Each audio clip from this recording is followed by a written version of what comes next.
عزیز دوستوں، بزرگوں اور بھائیوں، اللہ تبارک و تعالی اس دنیا کے اندر بہت سارے لوگوں کو منصب اور مقام عطا فرماتا ہے۔ بہت سارے لوگ ایسے ہوتے ہیں جنہیں اللہ تبارک و تعالی زندگی میں بڑے بڑے مواقع عطا کرتا ہے۔ وہ چاہیں تو اس موقع سے اپنے ذاتی مفادات حاصل کریں اور چاہیں تو ان اچھے مواقع کو ملت کی، مذہب کی، قوم کی خدمت کے لیے وقف کر دیں۔ کچھ لوگ ایسے ہوتے ہیں کہ جو کسی مقصد کے حصول کی طرف سفر تو کر رہے ہوتے ہیں، لیکن اس کے پیچھے زیادہ تر ان کے ذاتی مفادات کار فرما ہوتے ہیں، اور وہ اپنے دنیاوی مقاصد کے لیے، اپنے اور اپنے خاندان کے دنیاوی فوائد کے لیے کوشش کر رہے ہوتے ہیں۔ ایسے لوگ بھی محدود رہ جاتے ہیں، ان کی سوچ بھی محدود رہ جاتی ہے، اور کئی دفعہ کچھ تھوڑی دیر کے لیے ان کے نام ابھرتے ہیں اور پھر ہمیشہ کے لیے دب جاتے ہیں۔ کچھ لوگ ایسے ہوتے ہیں جو زندگی کے اندر اللہ کے لیے، اللہ تعالیٰ کی رضا کے لیے، رسول پاک صلی اللہ تعالیٰ علیہ وسلم کی خوشنودی حاصل کرنے کے لیے، دین کی، ملت کی، ملک کی سربلندی کے لیے آگے آنا چاہتے ہیں۔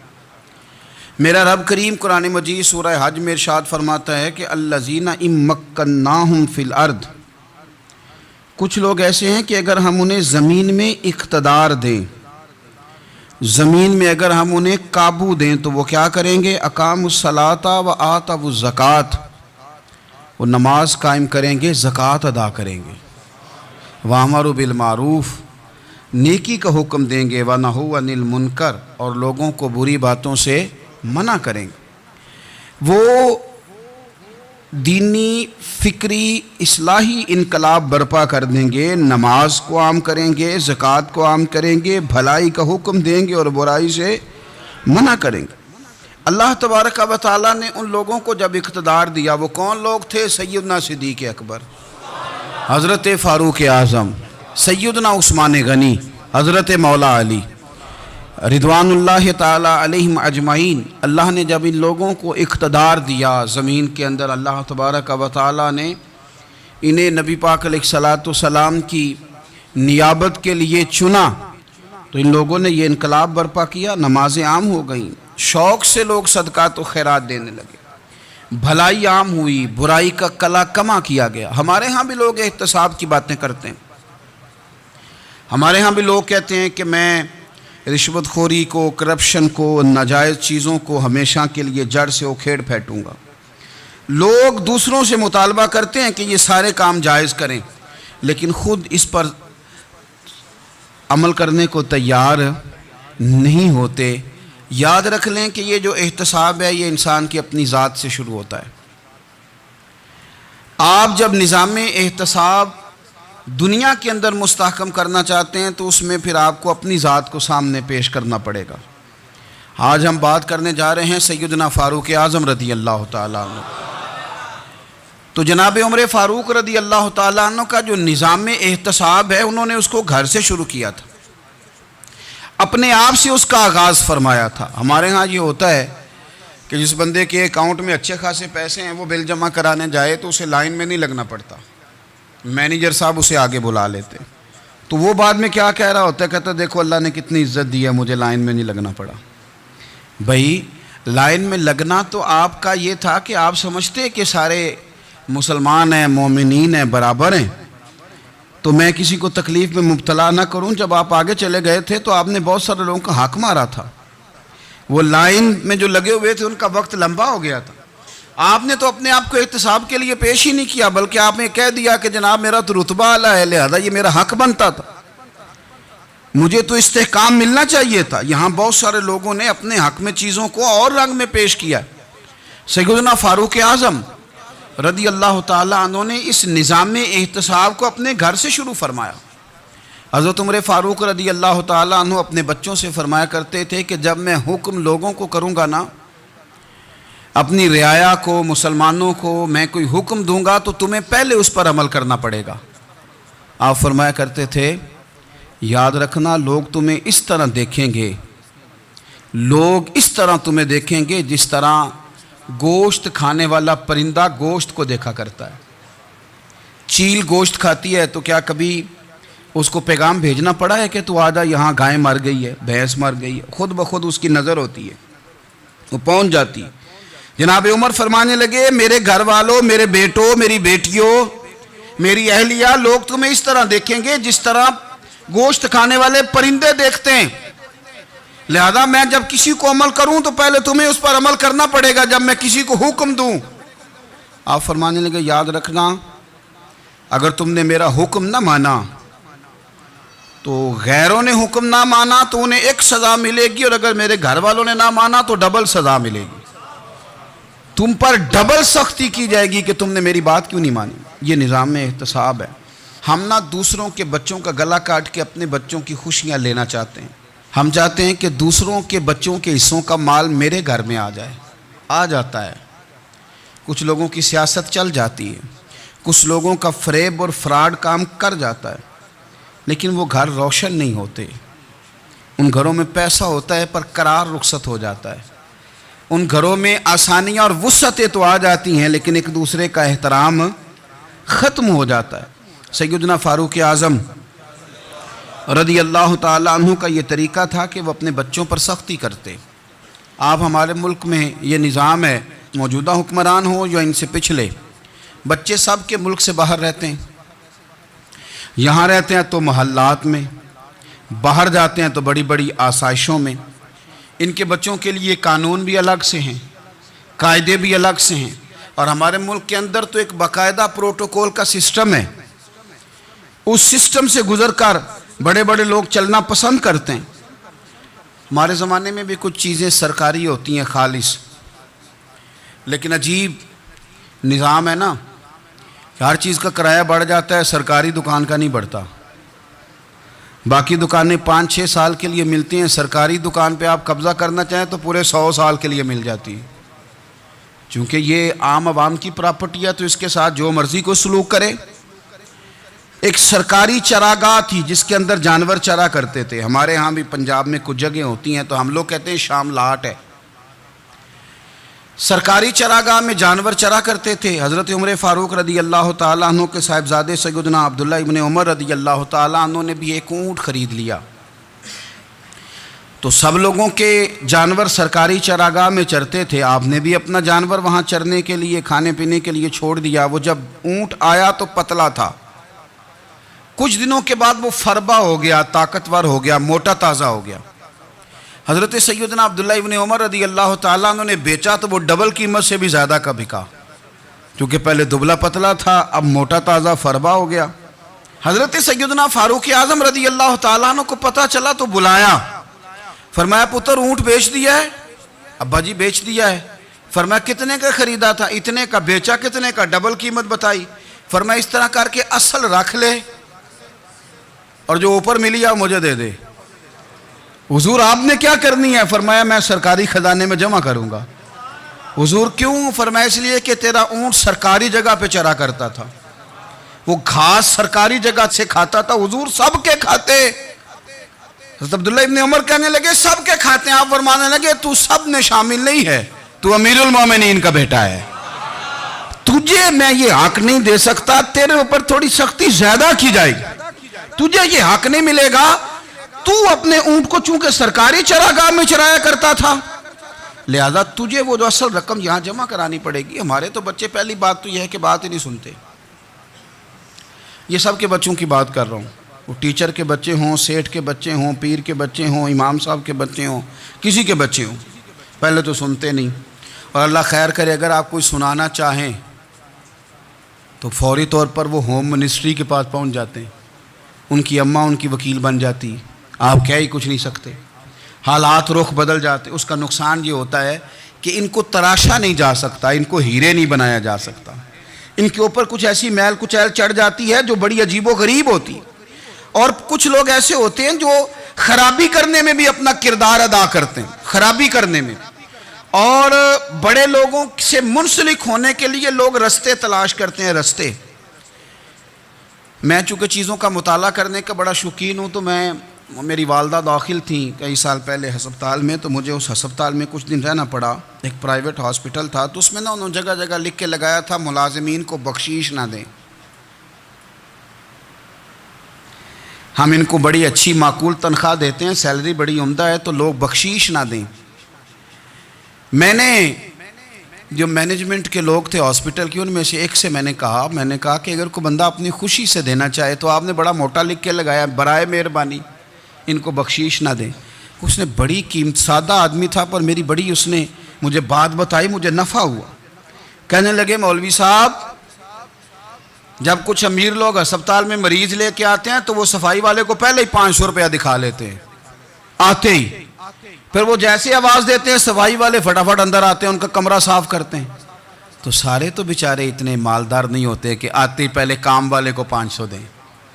پھر نقصان کیا ہوتا ہے کہ یہ جن کی ذمہ داری ہے بہت ساری ڈیوٹیاں کرنے کی، یہ ڈیوٹی نہیں کرتے، یہ پلٹ کے ان کی طرف دیکھتے ہیں جن کے گھر سے سالن صحیح آتا ہے، ادھر ان کی توجہ زیادہ ہو جاتی ہے، جو نوٹ ان کو زیادہ دکھاتے ہیں، جو پھل لے کے آتے ہیں تو آدھا ان کو دیتے ہیں۔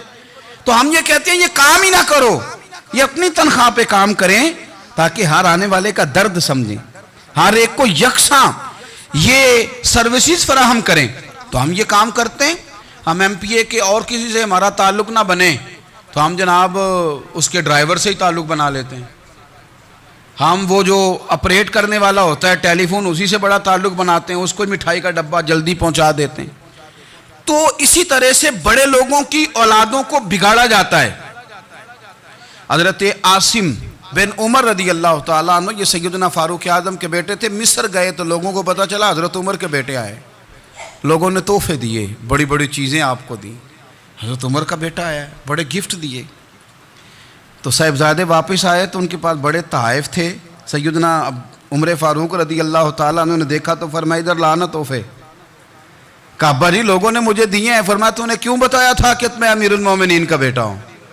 کہا حضور ان کو ویسے ہی پتہ چل گیا۔ فرمانے لگے پتر یہ تحفے تمہیں اس لیے ملے ہیں کہ تم امیر کے بیٹے ہو، یہ تحفے تمہارا حق نہیں، چونکہ تمہیں اس کرسی کی وجہ سے ملے ہیں اور یہ کرسی مسلمانوں کی ہے، لہذا یہ حق بھی مسلمانوں کا ہی ہے، یہ لا سارے مال غنیمت میں جمع کیے جائیں گے۔ آپ اپنے گھر سے جب احتساب شروع کرتے ہیں، اپنے گھر سے، اور یہ یاد رکھیں یہ جو لوگ آتے ہیں آپ کے بچوں کو نوازنے کے لیے، یہ انہیں خراب کرتے ہیں، بگاڑ پیدا کرتے ہیں، یہ عجیب و غریب سی چیزوں میں مبتلا کر دیتے ہیں، بچوں کا نقصان ہوتا ہے کل کلام۔ پھر جو شاپر اچھا لے کے آئے پیر صاحب کے بچے ذرا اس سے پیار سے ملتے ہیں، نقصان ہو جاتا ہے، یہ دستے نگر ہو جاتے ہیں، یہ لوگوں کی طرف جیتے ہیں، دوسروں پہ ڈیپینڈ کرنے لگتے ہیں۔ حضرت ابو موسیٰ اشعری رضی اللہ تعالیٰ عنہ نے پہلے تو ایک قلین بڑا سونا تھا، تو آپ نے حضرت عمر کے گھر بھیج دیا کہ چلو ان کے گھر میں ان کی اہلیہ بچھا لیں گی، کہیں سے تحفہ آیا۔ پھر وہ جس کمرے میں مال غنیمت اور خزانہ رکھا جاتا تھا اس کی صفائی کر رہے تھے تو ایک دینار مل گیا، تو وہ دینار بچے سارے جا رہے تھے تو ان میں سے حضرت عمر کے ایک بیٹے کو چھوٹے کو بلایا اور بلا کے کہا پتر یہ دینار لے لو۔ حضرت عمر نے دیکھا کہ بیٹے کے ہاتھ میں دینار بھی ہے اور گھر میں قالین بھی ہے، ایک موقع پہ وہ قالین گیا، ایک موقع پر بچے کو ایک دینار دیا، تو حضرت عمر اپنی اہلیہ سے پوچھنے لگے یہ کہاں سے آیا قالین؟ کہا جناب ابو موسیٰ اشعری رضی اللہ تعالیٰ عنہ نے بھیجا ہے۔ بیٹے سے پوچھا دینار کہاں سے آیا؟ کہا مجھے انہوں نے ہی دیا ہے۔ آپ نے وہ دینار بھی لیا اور قالین بھی لیا اور اس کو لپیٹا اور جناب ابو موسیٰ اشعری کو بلایا اور اتنے سخت ناراض تھے، فرمانے لگے ابو موسیٰ اشعری سے کہنا میرے پاس پیدل آئے، گھوڑے پہ نہ آئے۔ اور جب آئے حضرت ابو موسیٰ اشعری تو جناب عمر اتنے ناراض ہوئے کہ وہ قالین لپیٹ کے تو ان کے سر پہ مار دیا۔ فرمانے لگے پکڑو اپنا دینار، تمہیں پورے مدینے میں میرے بیٹے کے علاوہ کوئی اور نہیں ملے تھا جسے تم خراب کر سکو، میرا پتر ہی ملا تھا بگاڑنے کی، کس نے اجازت دی تم میرے بیٹے کو دینار دو؟ کیوں لائے تم میرے گھر میں قالین؟ حضرت عمر فاروق رضی اللہ تعالیٰ عنہ فرمانے لگے میں زمین پہ سونے کا عادی ہوں، زمین چٹیل بھی ہو تو رب کا بندہ بن کے سوتا ہوں تو اللہ مجھے آرام اور سکون کی نیند عطا فرما دیتا ہے، مجھے تمہارے مخملوں کی اور قالینوں کی ضرورت نہیں ہے۔ احتساب یہاں سے شروع ہوتا ہے بھائی، یہاں ہم نہ اپنے گھر میں بیٹھ کے مایوس باتیں کرتے ہیں، اور فلانے کے بچے کہاں پہنچ گئے، فلانے کے بعد بڑا پیسہ آ گیا، میں کچے مکان میں رہوں، میں یہ کروں، دیکھو مجھے نہیں سہولی۔ یہ تو آپ مایوسی والی باتیں کر رہے ہیں، یہ تو آپ کمزور باتیں کر رہے ہیں۔ یہ تو اس طرح کی باتیں تو ہارے ہوئے لوگ کرتے ہیں۔ اس طرح کا لب و لہجہ تو ان لوگوں کا ہوتا ہے جو احساس کمتری کا شکار ہوتے ہیں۔ یہ آپ نے کس طرح کا لب و لہجہ، اور اپنے بچوں کو آپ بھکاری بنا رہے ہیں تاکہ دوسروں کو دیکھیں تو مایوس ہو جائیں۔ اٹھ باندھ کمر کیوں ڈرتا ہے، پھر دیکھو خدا کیا کرتا ہے۔ آپ کا جو احساس ہے وہ اتنا خوبصورت ہو، آپ کے لہجے کے اندر اس قدر ٹھہراؤ ہو، آپ کو اطمینان آ چکا ہو، اور آپ کے بچے کبھی بھی کمپیریزن نہ کریں اپنا کسی کے ساتھ، کبھی بھی انہیں کرنے نہ دیں۔ آپ کبھی وہ کبھی یہ بات نہ کریں کہ فلانے زیادہ اچھا کھاتے پیتے ہیں تو ہم کدھر ہیں، کرنے نہ دیں انہیں بتائیں کہ بیٹا اپنی مٹی پہ چلنے کا سلیقہ سیکھو، سنگ مرمر پہ چلو گے تو پھسل جاؤ گے۔ ان کو بتائیں کہ جو تمہارے پاس ہے یہ خدا کا عطیہ ہے، اسی پر تم نے قناعت کرنی کبھی بھی۔ حضرت زید بن حارثہ سے نبی پاک صلی اللہ علیہ وسلم کو بڑا پیار تھا۔ پھر ان کے بیٹے حضور کے غلام زادے حضرت اسامہ بن زید کے ساتھ بھی حضور بڑا پیار کرتے۔ لیکن یہ تو مسلمہ حقیقت ہے نا کہ عظمت اور شان تو سیدنا فاروق اعظم کی زیادہ ہے۔ امت کا اتفاق ہے کہ نبیوں کے بعد سب سے بڑا درجہ جناب صدیق اکبر کا، اور پھر اللہ نے مقام عطا کیا حضرت فاروق اعظم کو۔ یہ بڑے لوگ تھے۔ ایک دفعہ مال تقسیم ہو رہا تھا تو حضرت عمر رضی اللہ تعالیٰ عنہ نے حضرت اسامہ بن زید کو 4000 دینار دیے، اور اپنے بیٹے عبداللہ ابن عمر کو 3000 دینار دیے۔ تو حضرت عبداللہ ابن عمر گھر جا کے کہنے لگے، ابا جی اسامہ میں وہ کون سی خوبی ہے جو میرے اندر نہیں، اور اسامہ کے باپ میں وہ کون سی خوبی ہے جو آپ کے اندر نہیں۔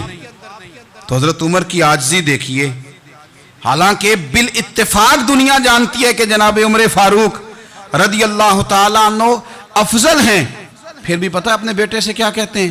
فرماتے ہیں او سن یار، وہ خدمت گزار ہیں نبی پاک کے، وہ بھی حضور کے گھر میں ڈیوٹی کرتے، نوکری کرتے، اور ان کے بیٹے بھی حضور کی نوکری کرتے، یہ خدمت گزار ہیں۔ فرمانے لگے اگر تو نے پوچھ لیا تو سن، پھر میری تو رائے یہ ہے کہ تیرے سے زیادہ اسامہ بن زید حضور کی نظر میں پیارے ہیں، اور اسامہ کا باپ تیرے باپ سے زیادہ نبی پاک کا پیارا ہے۔ کوئی کمپیریزن کرنے نہیں دیا، بچوں کو کسی ایسی جگہ کھڑے ہونے نہیں دیا۔ فرمایا یہ وجہ ہے، یہ انداز ہے کہ تو زیادہ پیارا ہے۔ حضرت عمر فاروق رضی اللہ تعالیٰ عنہ پسند نہیں کرتے تھے، ذرا برابر بھی پسند نہیں کرتے تھے کہ کوئی شخص اور مال آتا تو اپنے رشتہ داروں کو نوازنے سے بچتے۔ مال غنیمت آتا ہے نا، ہمارے ہاں تو اللہ خیر کرے جب کوئی بندہ کونسلر بنتا ہے، چیئرمین بنتا ہے، تو ٹھیکہ کس کو دیتا ہے؟ کوئی چلو بھتیجا مل جائے، کوئی بھانجا مل جائے، کوئی چھوٹا بھائی، اسے بھی کام مل جاتا ہے ساتھ۔ نوازنے پہ لوگ آتے ہیں تو وہ تلاش کرتے ہیں کہ کہاں کہاں کو میرا ہے، وہ ٹینڈر ہی ان کے نام کے پاس ہوتے ہیں جن کی طرف ذرا نظر کرم زیادہ ہوتی۔ حضرت عمر فاروق مال تقسیم کر رہے تھے تو بیٹی آگے کہنے لگی، ابا جی رشتہ داروں کا بھی حق ہوتا ہے، آپ سب کو دیتے ہیں، آپ کے قریب ہی نہیں آتے۔ تو حضرت عمر فاروق نے کیا لفظ کہے، کیا حقیقت ہے، کیا حسن ہے۔ فرمانے لگے پتر یہ مال تیرے باپ کا نہیں مسلمانوں کا ہے، جب تیرے باپ کا ذاتی مال ہوگا تو اپنے رشتہ داروں کو دے گا، یہ مسلمانوں کا مال ہے، یہ اسی حساب سے تقسیم ہوگا جو عدل کا حساب ہے، جو ترازو ٹھیک ہے۔ فرمایا تو مجھے یہ مشورہ نہ دے، یہ مسلمانوں کا مال۔ یہاں سے نظام احتساب شروع ہوتا ہے، یہاں سے انسان آگے بڑھتا ہے، اور پھر کوئی تکلف نہیں کسی پر حضرت عمر کا، کوئی چھوٹا ہے یا بڑا ہے۔ حضرت ابو سفیان رضی اللہ تعالیٰ عنہ سردار رہ چکے ہیں مکے کے، بڑے آدمی، لیکن نظام احتساب میں کوئی چھوٹا بڑا نہیں ہوتا۔ حضرت عمر فاروق مکہ مکرمہ گئے تو لوگوں نے کہا حضور جناب ابو سفیان نے نا گلی میں پتھر رکھے، اور بہت سارے لوگوں کو رستوں میں تکلیف ہو رہی ہے۔ تو حضرت ابو سفیان رضی اللہ تعالیٰ عنہ سے بھی لوگ کہہ دیتے تو وہ بھی اٹھا دیتے، لیکن لوگوں نے چونکہ وہ سردار تھے، بڑے تھے، تو لوگوں نے ان سے کہا نہیں۔ حضرت عمر جب آئے تو کہا تو جناب عمر نے پرواہ نہیں کی، خود آئے جناب ابو سفیان سے کہا یہ پتھر آپ نے رکھے؟ کہا حضور ہاں۔ فرمایا یہ بھی اٹھائیے، یہ بھی اٹھائیے، یہ بھی اٹھائیے۔ جب وہ اٹھا رہے تھے تو حضرت عمر کہہ رہے تھے شکر نہیں اللہ کا کہ عمر کہہ رہے ہیں اور ابو سفیان مانتے جا رہے ہیں. شکر نہیں. یہ نظام احتساب ہے کہ بڑا ہو یا چھوٹا ہو اس کو یہ حق حاصل نہیں ہے کہ مسلمانوں کو وہ کسی تکلیف میں کسی بھی صورت میں مبتلا کرے, کہیں بھی کسی جگہ بھی, اس کو یہ والی اجازت نہیں. حضرت سیدنا عمر فاروق رضی اللہ تعالی عنہ. پھر ایک اور بات تھی, میں کئی دفعہ یہ بات کہتا ہوں اور مجھے ذاتی طور پر اس کا بڑا تجربہ ہے. کچھ لوگ نا خوشامد پسند ہو جاتے ہیں, بڑی عمدہ تعریف کرتے ہیں, اوئے ہوئے ہو پول باندھتے ہیں پورے. آپ کے پاس آئیں گے تو کہیں گے جناب آپ سے زیادہ اچھا بندہ ہی کوئی نہیں. تو وہ نا آپ سے کام نکلواتے ہیں, پھر وہ کسی دوسرے کے پاس جاتے ہیں تو اسی طرح کا رویہ وہ دوسروں کے ساتھ کرتے ہیں. یہ عام لوگوں میں بھی مرض ہوتا ہے, عام لوگوں میں بھی. اور بادشاہ ہو بندہ اگر, پھر تو اس کا دل کرتا ہے میں اگر بادشاہ سلام ہوں تو دو چار بندے دیہڑی پہ رکھ لوں پر میری تعریف ضرور کریں. پابندی ہوتی ہے, لوگ یہ کام بڑے شوق سے کرتے ہیں. اور شیخ سعدی فرمایا کرتے تھے لکڑی کو گھن کھا جاتی ہے اور بڑے لوگوں کو خوشامد کھا جاتی ہے خوشامد. حضرت عمر فاروق رضی اللہ تعالیٰ عنہ اس معاملے میں بھی بڑے مضبوط تھے. ویسے مجھے اور آپ کو اچھا کون لگتا ہے؟ ہماری غلطیاں بتانے والا. ہمارے ایسا فرمایا کرتے تھے اپنے دشمنوں کی باتوں پر بھی غور رکھو, تمہارے دشمن تمہیں نکھار دیتے ہیں. تمہارے اندر جو کوتاہیاں ہوتی ہیں وہ تمہیں پتہ چل جاتی ہیں کہ یہاں میری اصلاح ہو رہی. ان پر غور کرو وہ کیا کہتے ہیں. حضرت عمر فاروق کی تعریف کی ایک بندے نے, کمال تعریف کی. وہ اس کا خیال تھا کہ رزلٹ بڑا شاندار آئے گا. بادشاہ کی تعریف ہوتی تھی تو پھر تھیلی جاتی تھی اشرفیوں کی, کمال رزلٹ آئے گا. تو حضرت عمر جب وہ پوری کر چکا نا بات تو فرمانے لگے تو خود بھی ہلاک ہوا اور مجھے بھی ہلاک ہی کر دیا ہے. خود بھی تباہ ہوا ہے مجھے بھی تباہ کر دیا. کس طرح کی باتیں کر رہا ہے. ایک بندہ اور آیا اور اس نے آ کے کہا کہ پوری امت میں سب سے افضل ہے فاروق اعظم آپ ہی ہیں. تو حضرت عمر فاروق فرمانے لگے تجھے تیری ماں روئے, ابو بکر تجھ سے بھی افضل تھے, تیرے باپ سے بھی افضل تھے, اور صدیق اکبر مجھ سے بھی افضل ہیں اور میرے باپ سے بھی افضل ہیں. یہ تو کس طرح کی بات کر رہا ہے. یہاں ہر شے ہضم نہیں ہو جاتی, فوری طور پہ لوگ ڈکار بھی پورا نہیں لیتے. قرآن مجید نے کہا فَلَا تُزَكُّوا أَنفُسَكُمْ هُوَ أَعْلَمُ بِمَنِ اتَّقَىٰ. اپنے منہ سے نہ کہو میں پاک صاف ہوں, اللہ زیادہ بہتر جانتا ہے کہ تم میں سے پرہیزگار کون ہے. اپنے منہ سے تعریفیں کرتے کراتے ہو, یہ مزاج چھوڑ دیں. حضرت عمر رضی اللہ تعالیٰ عنہ پسند نہیں کرتے تھے. ایک آدمی نہ چلتا تھا وہاں تو بڑا متکبرانہ چال کے ساتھ چلتا. حضرت عمر نے دیکھا, یہاں تک احتساب فرماتے تھے, زمین پہ زور زور سے پیر پٹکتا, چال بڑی اس کی متکبرانہ, لوگ بڑے پریشان ہوتے. حضرت عمر نے ایک دن سمجھایا, باز نہیں آیا. اگلے دن پہ درہ نکال لیا, لگائے 4 درے, فرمایا آج کے بعد نہ چلنا اس طرح مدینے میں پیر پٹک پٹک کے. اس وقت تو اسے غصہ لگا, لیکن کچھ دیر کے بعد نا جب غصہ اترا تو حضرت عمر کے پاس آیا, کہنے لگا حضور اللہ آپ کا بھلا کرے, آپ نے درے نہیں مارے, آپ نے تو شیطان بھگا دیا جو میرے ساتھ چمٹا ہوا تھا. چمٹا ہوا شیطان آپ نے مجھ سے بھگا دیا ہے. یاد رکھیں مسند امام احمد بن حنبل میں حدیث ہے, اللہ کے پیارے رسول صلی اللہ علیہ وسلم فرماتے ہیں جو دنیا میں متکبرانہ چال کے ساتھ چلتا ہے نا, قیامت کے دن وہ اللہ سے اس حال میں ملے گا کہ رب اس سے ناراض ہوگا. متکبرانہ چال سے نہیں چلیں گے. تو حضرت فاروق اعظم رضی اللہ تعالیٰ عنہ کا یہ طریقہ تھا کہ آپ خیال کرتے. اور پتہ کس طرح کا آپ کا مزاج تھا, فرماتے تھے تقسیم کرو, دوسروں کا بھی خیال رکھو. جس طرح بندہ دیوانہ وار نہیں لوگوں کا خیال رکھتا کہ بندہ بگڑے کوئی نہ, دیوانہ وار. کچھ لوگ تبلیغ کرتے ہیں رسمی, اور کچھ لوگ ایسے ہوتے ہیں جو لوگوں کی اصلاح میں دیوانے ہو جاتے ہیں. ان کی خواہش ہوتی ہے یہاں بھی بندہ ٹھیک ہو جائے, یہاں بھی بندہ ٹھیک ہو جائے, یہاں بھی بندہ ٹھیک ہو. کچھ لوگ کڑی نگرانی کرتے ہیں کہ انسان بگڑنے نہ پائے. حضرت عمر فاروق رضی اللہ تعالیٰ عنہ نا گوشت والی دکان کے پیچھے جا کے بیٹھ گئے کئی دنوں تک. وہ کہنے لگا حضور یہاں کیا ہے؟ فرمایا تو اپنا کام کرنا. گوشت والی دکان پہ بیٹھے, کام کر اپنا, نگرانی کرنے لگے حضرت عمر. پھر آپ نے نا وہ بندے پکڑ لیے. کون؟ جو 2 دن مسلسل گوشت خریدنے آئے. پکڑ کے کھڑا کر لیا، فرمایا تو کل بھی گوشت لینے آیا تھا؟ حضور ہاں۔ فرمایا آج پھر کھائے گا؟ حضور جی۔ تو آپ فرمانے لگے کیا تیرے محلے سے غربت ختم ہو گئی ہے؟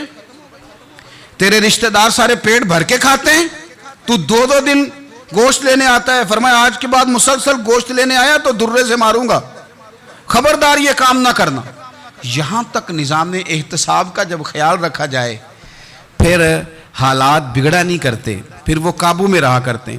حضرت عمر فاروق رضی اللہ تعالیٰ عنہ اس ترتیب کے ساتھ اصلاح کرتے، اس ترتیب کے ساتھ۔ سیدنا فاروق اعظم رضی اللہ تعالیٰ عنہ کی ایک بات آخر میں عرض کرنی ہے، وہ میں بھی اپنے اوپر لاگو کروں، آپ بھی غور کریں۔ حضرت عمر فاروق رضی اللہ تعالیٰ عنہ نے خط لکھا حضرت ابو موسیٰ اشعری کو۔ آپ فرمانے لگے یاد رکھنا، جو گورنر، جو امیر اپنے رب کریم کی فرما برداری کرتا رہتا ہے نا، اس کی رعایا بھی اس کی فرما برداری کرتی ہے۔ اور جو لوگ اپنے رب کریم کی فرما برداری چھوڑ دیتے ہیں، پھر جنہوں نے ان کی فرما برداری کرنی ہوتی ہے وہ ان کی فرما برداری چھوڑ دیتے ہیں۔ آپ نے سپہ سالاروں کو خط لکھے تھے، فوج کے جو جرنیل تھے، کمانڈو تھے، ان کو خط لکھے تھے، فرمایا جو سپاہی نماز نہیں پڑھتا اسے فوج سے نکال دو، اور ساتھ لکھا تھا یاد رکھو جو رب کا وفادار نہیں وہ ہمارا کیسے ہو سکتا ہے، نکال دو ان لوگوں کو، فوج سے الگ کر دو۔ ہم آج جو بے پناہ پریشان ہیں، ہمارے بچے بات نہیں مانتے، شاگرد بات نہیں مانتے، ہم شکوے کرتے ہیں، بے ادبی بڑھ گئی۔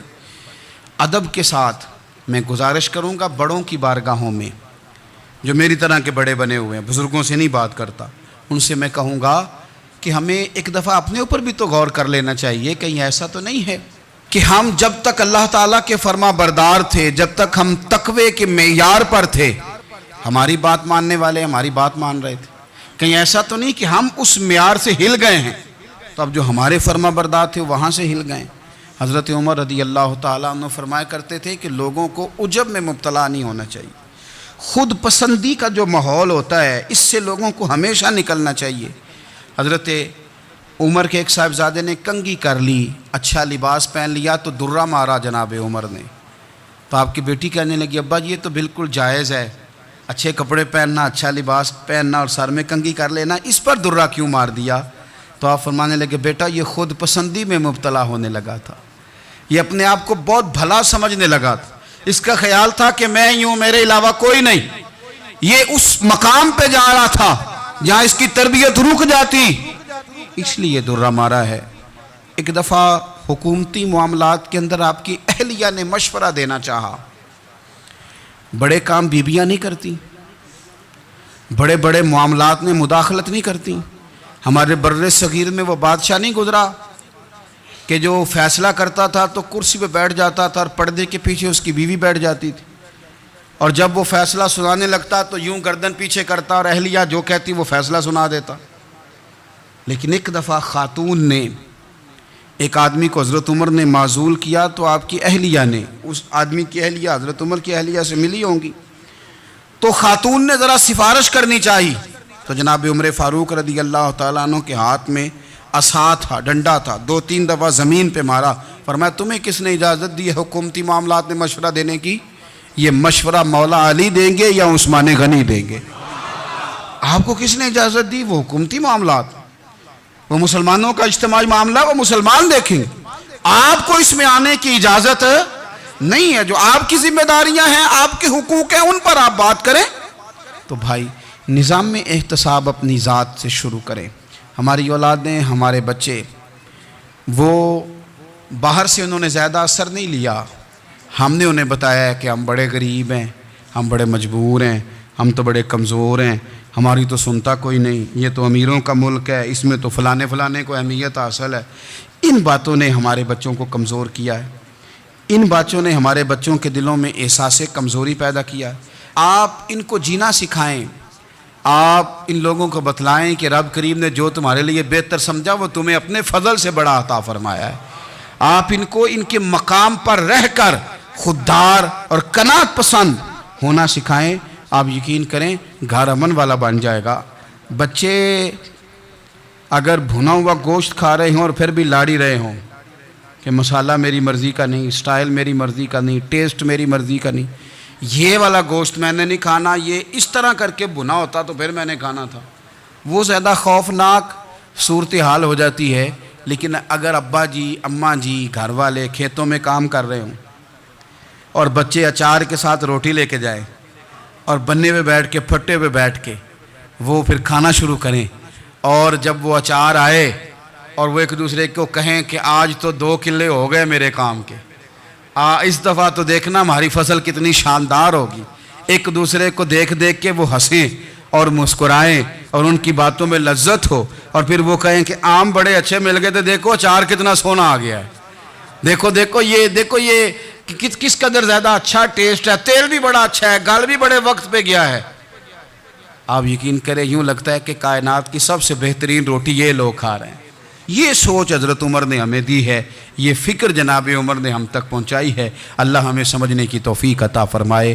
آخر دعوایا ان الحمدللہ رب العالمین۔